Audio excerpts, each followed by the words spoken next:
What is your goal this year? What is it that you want to create? What is it that you want to build? Having a vision and mission. So your vision of where you're going and the why of why you're going there. Because we don't get burned out because of what we do. We get burned out because we forget why we do it.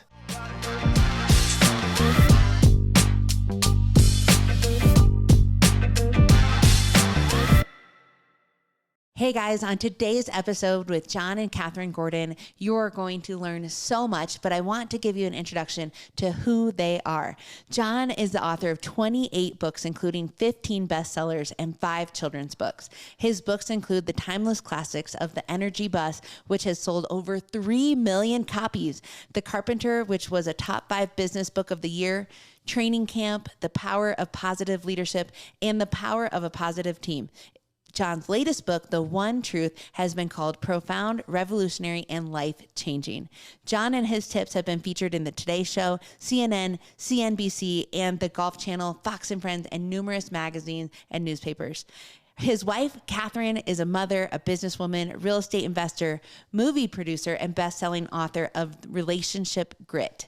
And she's a host of her own podcast called Kathryn for Real.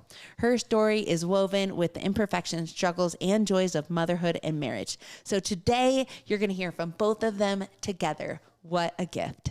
Hey guys, welcome to the Something New Show. It's Mindy Linscomb, your host, where we like to learn how to live a life worth celebrating. And I have some exciting guests in the studio today, some friends of mine that I am just drooling to hear what they're going to say and the types of wisdom they're going to share with you. Please welcome Jon and Kathryn Gordon. Thank you so much for being with us here in Colorado this weekend. Thank you so much for having us. Your place is beautiful. Thank you. Well, I just can't believe that about a year ago I got to meet you guys. And I'm in a mastermind and I just sit, and every time you talk, I feel so lucky to get some of your wisdom, and both as a couple, an entrepreneurial couple, as a motivational couple that have been through hard things and come out the other side.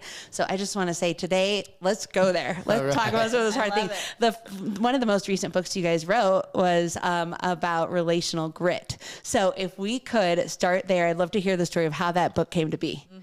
Yeah, I'll share that.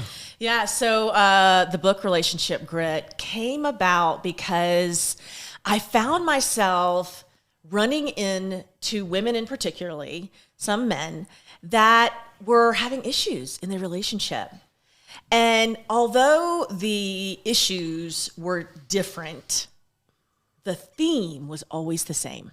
And it was very basic. Things like, oh, are you talking to him about that? No. Oh, are you guys finding time to connect? So it was really basic in that way. And so I started sharing, things that I went through and how we got through it and how something might help them. So one day I went home and I said to Jon, I really feel like we need to write a book and we need to help these couples. And so Relationship Grit was born. And the grit, the GRIT, is actually an acronym. And it stands for God, Resolve, Invest, Together. Okay. Yeah. So was Jon like immediately like, yeah, let's do this? Or was he kind of like... Jon's a writer, so he was like, you know what? He had been starting to say to me, because I kept coming home and sharing this. And he's like, well, what ended up happening, I forgot this part, Right. is that I wrote something on Facebook. Like I wrote... just kind of my thoughts on, some relationship issues and how to get through them. And it went viral. And that's when I realized, like, wow, this is a real There's something to touch this point here. And so Jon had started to say to me, I wonder if you should write a book. So I was going to initially just write it myself. But then what we started to find is that people really wanted to hear his side too. And so that's why in our book, it goes back and forth. It's Kathryn's side and then Jon's side. And it's both of our voices. And so that seemed to be the way it worked. So we take you through like a chronological story of our relationship. So it's the beginning, the ups, the downs, the challenges, but along the way, it's Kathryn's perspective, my perspective. So the story moves as we're actually sharing our different voices, our different perspectives of how we saw that moment and experienced that moment. What do you think were some of the challenges, if you were to kind of bundle them up and say, hey, these are some of the biggest obstacles that we had to overcome, or maybe even the one that hit the fan? It was like, okay, this is our breaking point. Well, before Kathryn goes there, I want her to share that. She came home And she said, Jon, these people are getting divorced. And I don't think they need to get divorced. Like these women were telling her, Like we're that's where getting they're divorced. headed. Like we're going there or we are getting a divorce now. And she was very distraught by that because she's like, no, they should stay together. So we wrote this book because we wanted couples who should stay together to stay together. They just needed some grit. They needed a framework. They needed to know that on the other side of adversity and the fighting and the challenges, that there was more intimacy. There was a greater relationship that was there for them because we experienced that. We had our ups and downs and we had stuff that really did hit the fan and we overcame it. And if we could stay together, anyone could stay together. You want to talk about hitting the fan? Well, yeah. So You're like, you go ahead. yeah, it was about. Well, it's not my favorite topic to talk about. we were 14 years into our marriage by then, and went out with some girlfriends. One of them had shared that she was getting a divorce. Another one was having an affair on her husband. And I was in a place of not really feeling connected to Jon. He was traveling all the time. And you know, there was no real issues at the time. And we've had real issues, but I wasn't feeling connected. He gets home from work. We take a walk on the beach. And I'm sharing this with him like, oh my gosh, one of our good friends, you know. And what I was really looking for was reassurance that everything was okay. And he stops dead in his tracks, turns to me in the sand and looks at me and says, I have something to tell you. And tells me that when we first got married, he cheated on me. But didn't tell you now it's 14 years later. Yeah. And you're at like, this time, whoa. he is, you know, a very strong Christian. And his reasoning was, first of all, he didn't think it was going to affect me in any way, by the way. He'll tell you that now. Because he was Because it was so far ago. Like it was so far gone. A long time ago. He was a Christian. He was a good guy. I was 28, 29, At the 30 time years when it old. happened. And at this point, I'm in my 40s. So you were like, that's such a part of the past, but maybe this would help just to come clean. Well, he said he just felt like it was just the one thing in between us that he really felt like he wanted to share with me. I knew there was something that was keeping us from being connected. It was, God was convicting me. Like, you need to tell her. Like, why? And I even told a pastor friend of mine what had happened, and it wasn't full cheating. So it's hard to go there and tell the story, but it wasn't full cheating, but it was still cheating. It was still cheating, but the pastor even said, but you didn't have sex, so like you don't have to tell her. I go, no, but I have to tell her because I feel convicted. I betrayed her trust. And that way I gave my attention to someone else. To someone else who wasn't my wife. Which I'm sure many people listening here, that's like unfortunately common. Yes, you know? and I had all these issues. I had all this, wounds of the past. You come into a relationship, you have these wounds. I needed validation. We had little kids, and you're not getting that validation. You're not getting that love. You're not getting that support. I'm also trying to make it, trying to be successful.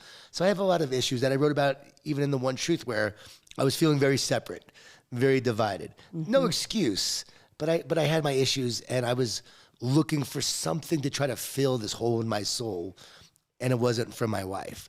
So that experience, though, culminated in me eventually saying, you know what, I will never do this again. I will never put myself in a position like this ever again. So I, in my own mind, said, I'll never do that again. I never did. And then I become a follower of Jesus. My life changed. My heart changes. I now become a successful writer and speaker. This was before I was a writer and speaker. So now I become the successful writer and speaker. I'm now traveling around the country, teaching, talking. But now I tell my wife, and she is so upset. I mean, she wanted to kill me. Like he's thinking, look what I become. Yeah. I'm not that guy anymore. But in that moment for her, it was like it just happened. And I can understand new that information now. for her. It was new information. And again, it was a sense of betrayal. Like, I can't believe you did this. I'm like, but I didn't do it. That guy did it. It wasn't me. It was that other guy. Before, the old Jon. Right, the old Jon. But no, I really felt that way. But it still was me who did it. And then she's so angry, getting ready to leave me. Like, so angry. I'm on because she's not feeling connected, and then she hears this. Right. It's like a double whammy. Yes. Right. No. And then my friends are getting a divorce. But, the other part of that was like in our relationship, really, I mean, I was the wild one, like before I met Jon, like I was. Yeah. I mean, you've been to jail. Right. Exactly. But, I was Two like times. the Two crazy, times. wild bikini model, like all this stuff. He was the prude. I'm like, you cheated on me? You're like, if anything, it should be the other way around. Honestly, I was blown away. Yeah. I was always the one that would say, oh, he would never do that. And the other thing was I was very insecure, and she flirted a lot. And so that actually made me feel very insecure in our relationship. So she flirted, but then I wound up acting on my insecurity as a part of it. So that's a whole marriage counseling. That's a whole nother day. But very relatable, I think, to our listeners, especially in the season of saying like, okay, if you've been married a little while, you start to see people dropping like flies, and it's really sad. But it is full of hope, though, when you think if there's a framework to help you work through it, then perhaps these couples can't stay together. That's exactly so right. like when you say, okay, God, first of all, you would say that would be the G for grit. It's like, you got to have God in your life. That's where you start? Yeah. And I can share that with you and what ended up happening is I was so upset and so angry, and it really threw me into like a midlife crisis. I mean, even it would do the same for me. And I was going to leave him. And I'm on a plane traveling, and I'm sitting next to this guy going to a speaking engagement, and I'm telling him my whole story. I'm pouring my heart out, like to the stranger. To the stranger on the airplane? Yeah, oh yeah, you don't understand. Like he doesn't know I'm a speaker, doesn't know me from Adam, but I'm like, I'm this good guy now, and I haven't done this in years, but she's mad about who I was and what I did. And he said, my wife and I, we say a prayer every night before we go to bed, every night, and it's really changed our marriage. So I prayed and said, God, what's our prayer? What prayer should we say? And God gave me a prayer there. And it was all about inviting God into our marriage. Why don't you say the prayer? God, we invite you into our marriage to love us, to unite us, to heal us, and to strengthen us, so we may grow strong together and serve you together and raise children that glorify and honor you, God. And I would say that prayer every night, but Kathryn would not say it initially. And I started to memorize it, just because I would hear it every night, but I would not give him the satisfaction of actually saying it out loud. And he would always try to grab my hand. I made my way back to the bed, by the way. Yeah, I was on the couch. You were on the couch? I was on the couch for a little while. He's saying that prayer. He's got hope. But he really did. He continued to say it. And then one night, I just reached over and let him hold my hand and said the prayer with him. And I knew that was the night that I forgave him, that I decided to forgive him. And that was the beginning of us, working and investing in the relationship to stay together. Yeah. And we know that you have to bring God into your marriage. God wants to heal you. You go through these difficult times. There are wounds that you're bringing into the relationship, and marriage is the greatest opportunity to actually heal yourself and heal together. You heal in relationship, You don't heal when you're alone, isolated. It is in relationship that you can heal. So for us, that's how we did it. Yeah, so that's the G. It's about inviting God into your relationship. And then there's the R, which is for resolve, which is exactly what Jon did, which was resolving to keep us together. And he never gave up. I mean, he just continued to show me that he was here for me at this point, and he was sorry, and that's not him, and he just resolved to work on the relationship. And what I always say to people is, the grass isn't greener on the other side. The grass is greener where you water it, right? So stay where you are, stay planted, and resolve to work on your own relationship. And I got to tell you something. Since we've stayed together, obviously we've said we have like the best relationship now we've ever had, but anybody that I have talked to that has gone through these things, and now when I say stay together, I do need to make this very clear. I'm not talking about if you are in any kind of an emotional or physical abusive, any kind of abuse. I'm not saying stay in that. But if you're just having issues and you're not communicating and you're not connecting, resolve to work it out. Because when you do, oh my gosh, the rewards, it's really amazing. And it's like you've gone through this journey, stay on the roller coaster, right? Because you're just going to keep going and enjoy the ride, because it is a ride.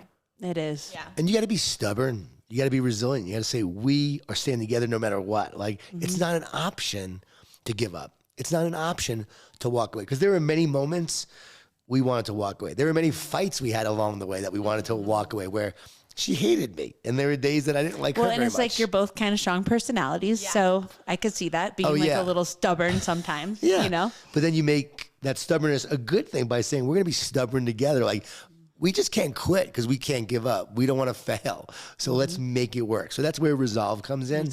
But it's not about being in a marriage just to be in a marriage. Like, how do we make it great? Like, don't just stick together to say, oh, we did it. How can we actually stick together and enjoy it and love each other? And that's where the invest part comes in. That's the I. Yeah, you got to invest. You got to invest in the relationship. You can't be a consumer. I was a consumer early on, big time. Like, it was all about me. I was focused. It was about my success. You have kids. Now you have a wife who's taking care of the kids. You're coming home. It's not about you. You've got to enter their life and what's going on with them. And you got to learn how to invest. And that was something I had to learn to do. And as I grew and matured, I think it became a lot easier. But investing is really key. And we talk about the 4 C's in a relationship when you are investing, and that's communication, connection, commitment, and caring. Got to make time to communicate. Got to make time to connect. Kathryn, you always give advice to women on the phone or when you're talking to them. I hear you giving advice. You always tell them how the importance of connection really makes a difference. Like, the man wants to be wanted. Absolutely. When you really boil it down, it's not just the man. Right. We all want to feel wanted. Like, we all want to feel desired. And so I always say to them, and I just had a phone call with someone yesterday. They've been married for 22 years. They're not, they're in a bad spot. And I just said, do you make him feel like you want him? Like that he's still important, that you desire him? And I don't just mean intimately. And she goes, I really haven't been. I've really kind of been punishing him because, he's not doing X, Y, Z. I probably need to do that. And this is after many years of marriage. So it's like at any time in your relationship, you have to remember that you need to still keep complimenting, keep, letting them know that they're important to you. Still flirt with them. One of the biggest things that I say is flirt with your partner. I'll text Jon. I can't wait to see you. So Jon and I were on the Today Show, and we had this great talk. And one of the things I said, one of the suggestions was to flirt in the kitchen. Do you know, out of all the things that we shared on the Today Show, that one, people, it was crazy. We had so many emails and everybody was like, social media messages. Simple ideas. It doesn't have to be, you guys go away to Cabo or, Yeah. But just every day, flirt with each other. Take the time to connect. So, but I want to say something about communication. We talked about connection, but communication. So Jon has a quote, and I love it, and it's, where there's a void in communication, negativity will fill it. And so if you're not communicating, you're filling that with something, think about it. When you're not communicating with somebody, do you say, oh, they must be thinking so great of me. Oh, I bet they like me so much. No, you think the opposite. Exactly. So communication just kind of, takes away that void. Right? When we talk to audiences about this, we always say, if you want to test this out, just send your spouse a text right now and say, hey, I need to talk to you later. And that's it.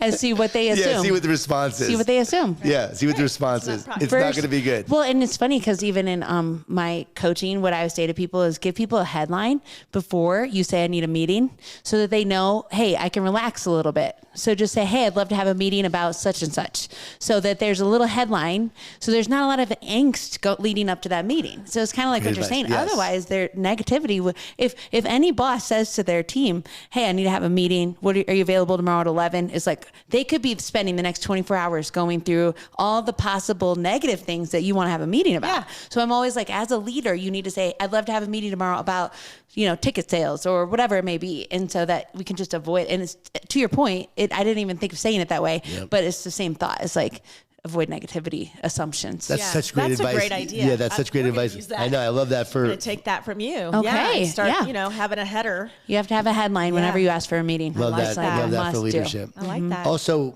something we didn't share earlier in terms of inviting God, couples who pray together, 99% stay together.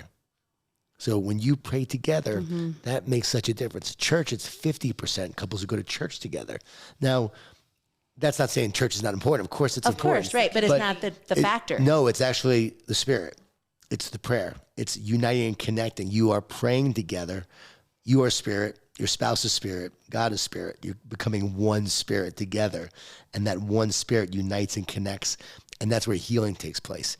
And the other research we like to share, which is really important under commitment, is that couples who make small sacrifices for each other, 85% more likely to stay together. So small sacrifices, little moments of sacrifice. Kathryn might say, hey, Jon, can you look at my Instagram for a second? What I'm writing here, what do you think about this?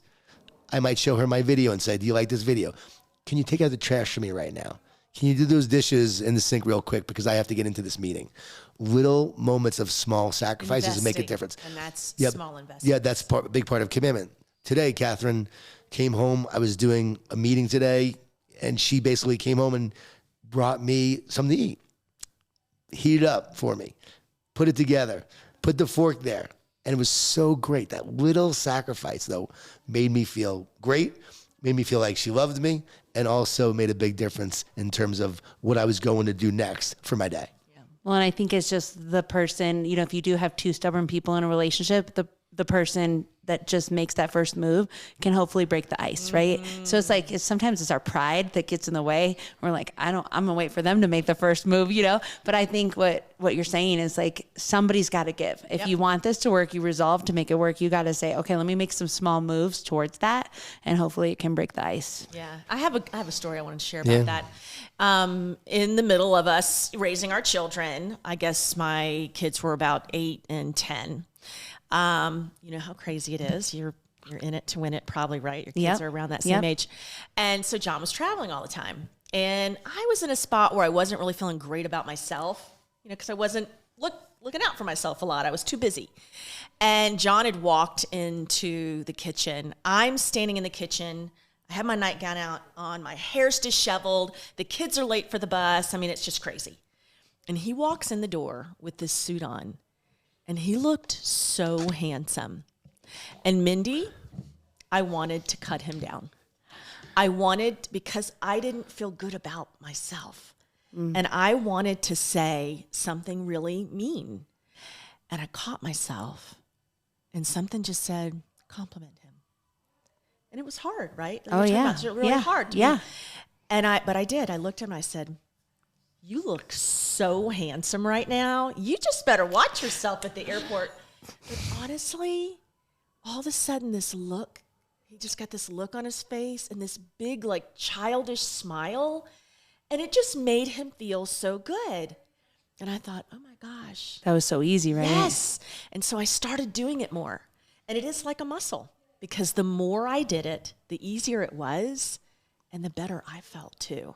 And so sometimes it's about being the bigger person, or, putting your ego aside, because I have a big, we all have our own, pride, and, being the bigger person in the relationship sometimes, And that's why we always say it's about doing it together.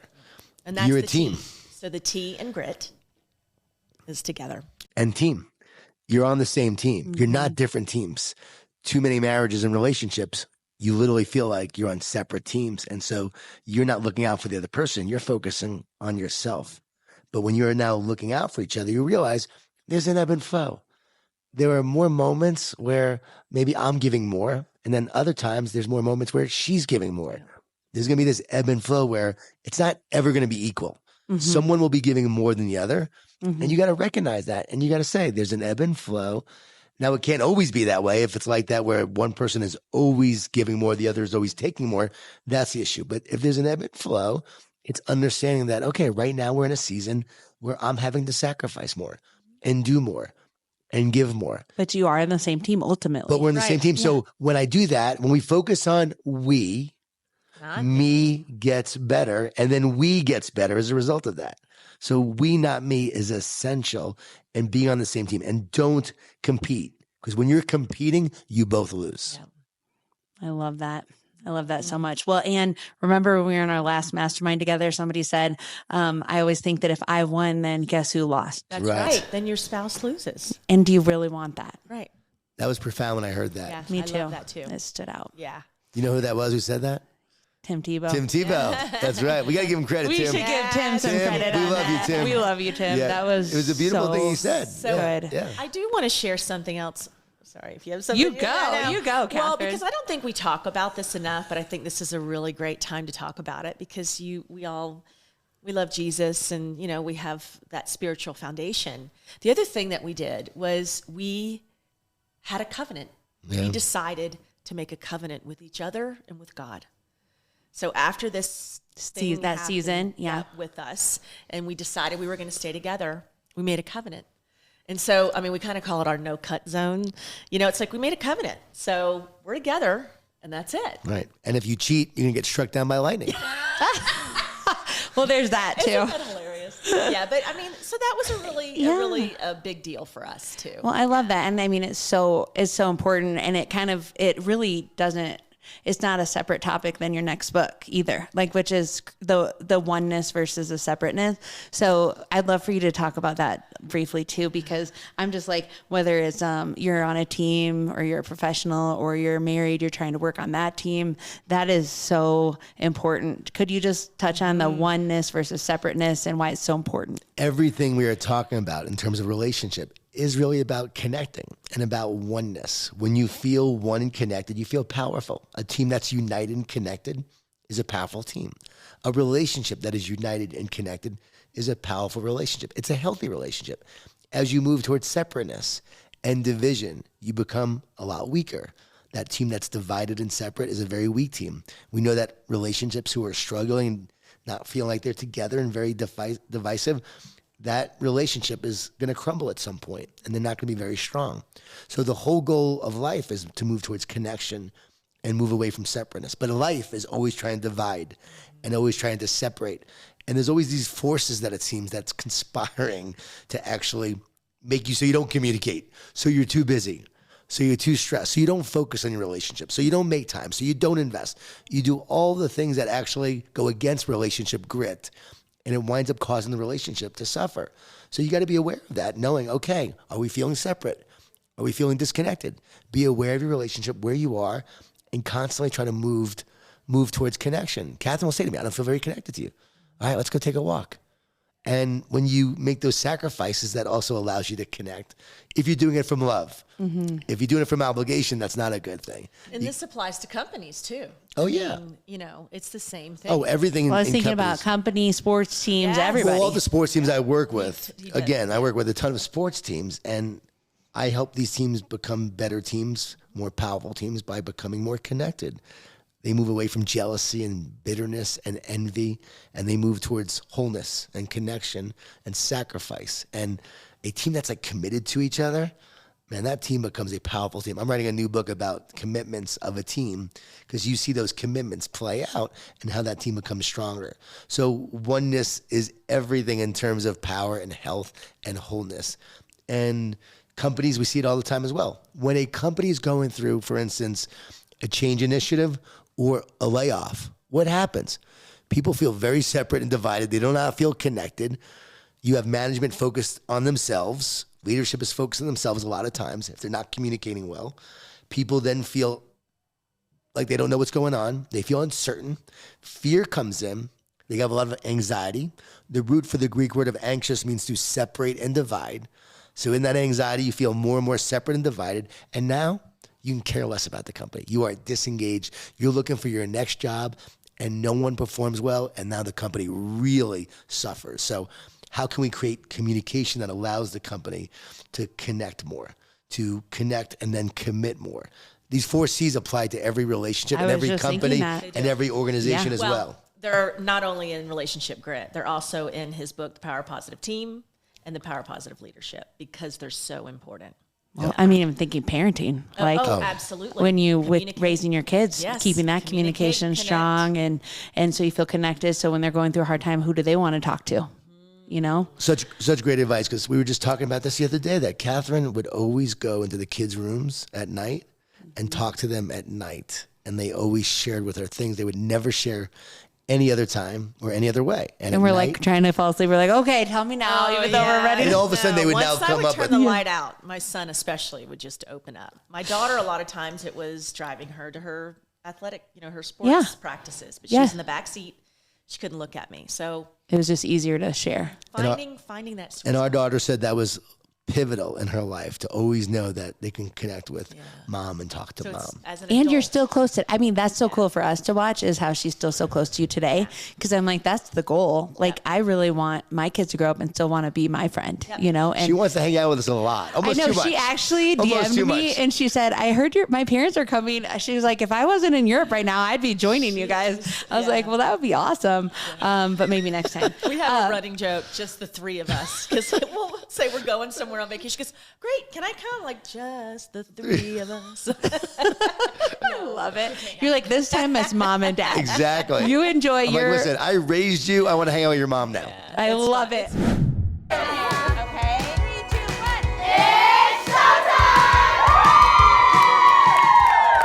It's no secret by now that Something New is a special place where we believe life is worth celebrating.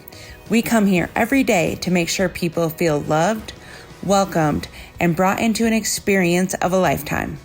You'll see friendly faces, gorgeous gowns, a well-lit showroom to highlight everyone's natural beauty, and strangers becoming friends. It's a wonderful thing to shop somewhere that listens to you and makes you feel like you're the only one that matters in this most beautiful moment of your life. We'd love to have you and your friends find your dress and become a part of the Something New family. Hey, well, because this episode is our, first launch of January 2024 episode, this is a big time. And I know this year your word was power, if I heard that right, wasn't it? It was power actually last year, whole this year. Whole this year. WHOLA this year, because of the one truth. The whole goal is to become whole I love and that. move from the hole in your soul to becoming whole. And my word was elevate. For 2023? Yeah. Elevate. I love that. So- Do you guys feel like you're wrapping up, like accomplishing your goal for the word of the year? I think so. I mean, we're going to talk about it. We'll kind of have a little powwow. Well, here's the thing. As you move into 2024, the goal with your one word is not really to be great with your word. It's not to succeed with your word. It's really not about that. It's about knowing that this word will mold you and shape you if you allow it to. And sometimes we don't do great with our word. We don't actually live it all the time. But it's not like it's another thing that you have to check the box or feel like you're a failure with. That's why it's not like resolutions. Most people fail with their New Year's resolutions. 9 out of 10 people fail with their New Year's resolutions. 50% fail by the end of January. So they don't even make it out of the end of the month. Wow. But that's astonishing, actually. totally. But one word sticks. So this is like the best way to begin Yeah, a so new year. explain how you pick the word and what the goal of the word. So the goal of one word is you pick a word that will give you meaning and mission, passion and purpose. One word that will drive you to be your best. And we don't know what that word for you is, but you do. And maybe you don't know it yet, but when you reflect on it, you pray on it, you think about it, that word will come to you. I have friends who are atheists and they said, how am I supposed to pick my word? I said, well, I pray on it. They go, what should I do? I said, just walk and just believe that a word's going to come. And they go, it was amazing. I walked one day and a word just came to me. I don't know where it came from, but it came. I'm like, it's almost like there's a God or something. But but the word will come. And once that comes, you go, okay, this is my word for the year. And if you're open, again, the word always comes. And usually there might be 2 or 3 words. So to help people as they're thinking about this, sometimes you might have 2 or 3 words. What's the one word that trumps the other 2 words? What's the one word that really resonates with you and go, okay, that's my word. And you pick that word, and then the goal is to live it and see your life that year through that lens of that one word. It should affect your relationships. You should live it from a place of your own goals, your team, your marriage, your family, your job. It should guide everything that you do.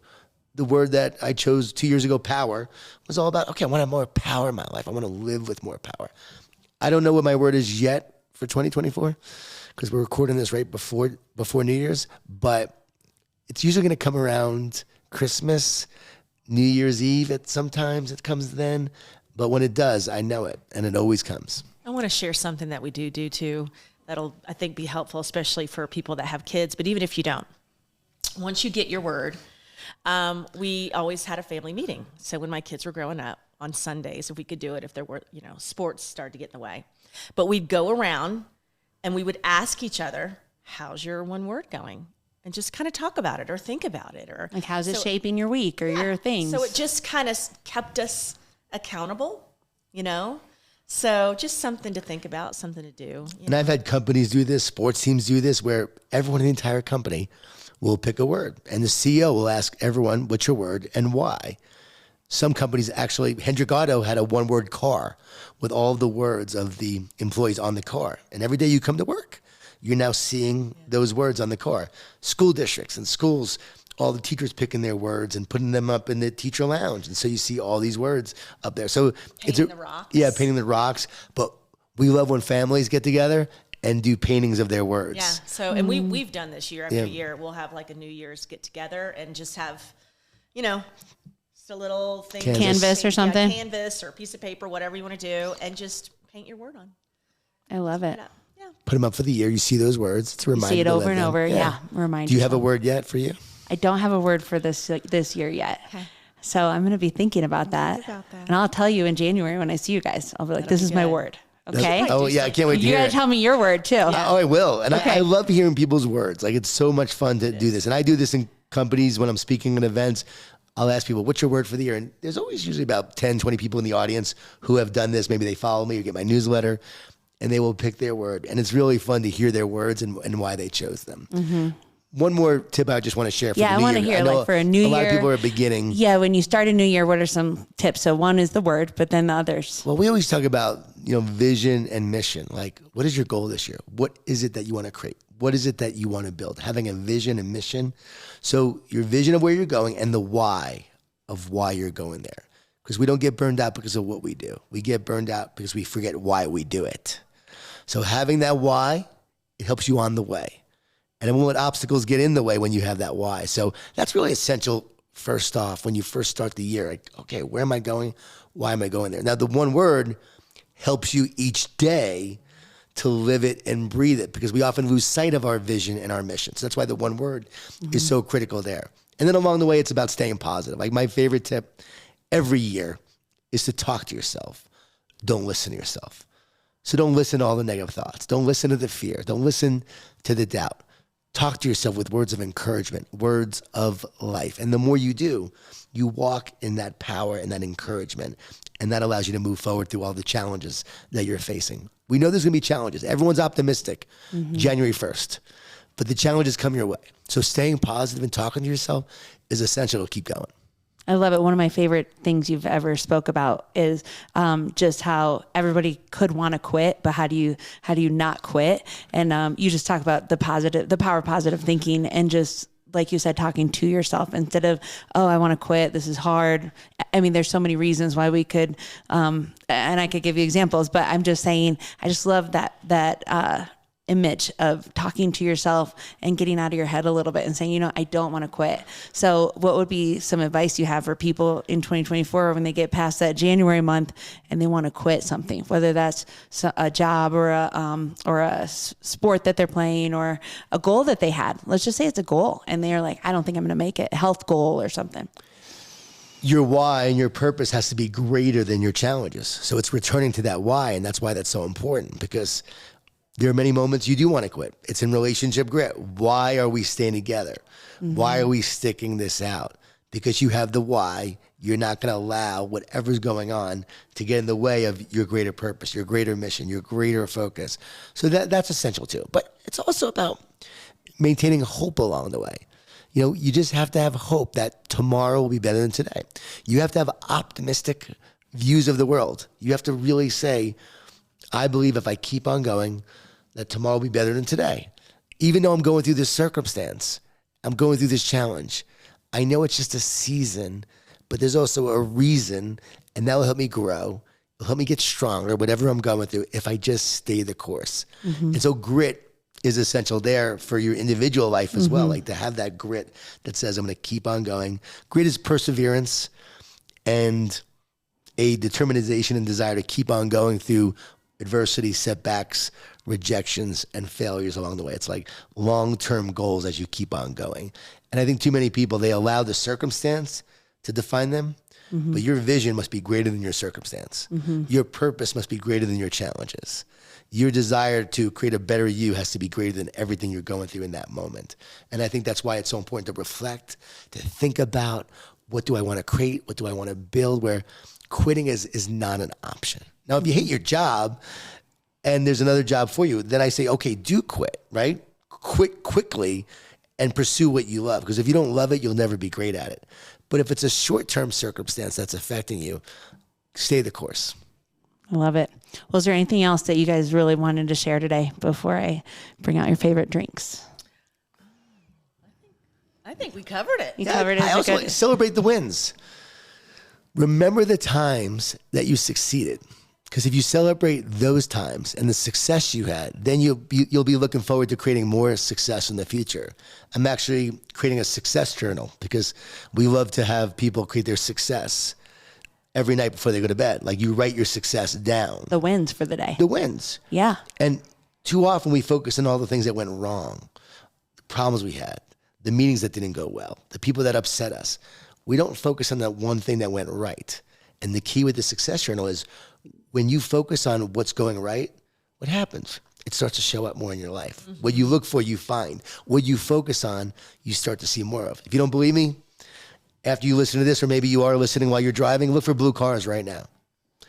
You're going to start seeing blue cars on the road because you're looking for them. Look for your successes and you'll create more success. And this is great for kids.